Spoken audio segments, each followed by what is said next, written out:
ಉತ್ತರ ಕರ್ನಾಟಕ ನ್ಯೂಸ್ಗೆ ಸ್ವಾಗತ. ನಾನು ರಾಣಿಕೋಟೆ. ಡಿಸೆಂಬರ್ 24ರಂದು ನಡೆದ ಕಲಬುರಗಿ ಬಂದ್ ವೇಳೆ ಬಲವಂತವಾಗಿ ಅಂಗಡಿಗಳನ್ನು ಮುಚ್ಚಿಸಿ ಸಾರ್ವಜನಿಕರ ಆಸ್ತಿಗಳಿಗೆ ಹಾನಿ ಉಂಟು ಮಾಡಿದ ಆರೋಪದಡಿ ಚೌಕ್ ಠಾಣೆ ಹಾಗೂ ಸಬ್ ಅರ್ಬನ್ ಠಾಣೆಯಲ್ಲಿ 2 ಪ್ರತ್ಯೇಕ ಪ್ರಕರಣಗಳು ದಾಖಲಾಗಿವೆ.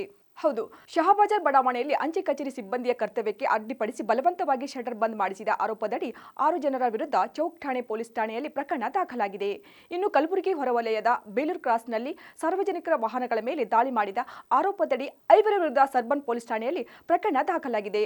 ಉಪ್ಪಳಗಾಂವ್ ನಿವಾಸಿಗಳಾದ ಅಬಿ ಸೈಯದ್, ರಾಹುಲ್ ಮರೆಪ್ಪ, ಸಿದ್ದು ಚಿರಂಜೀವಿ, ಆದಿತ್ಯ ಬಸವರಾಜ್ ಹಾಗೂ ಈರಪ್ಪ ವಿರುದ್ಧ ವಿವಿಧ ಸೆಕ್ಷನ್ಗಳ ಅಡಿ ಪ್ರಕರಣ ದಾಖಲಿಸಿಕೊಳ್ಳಲಾಗಿದೆ.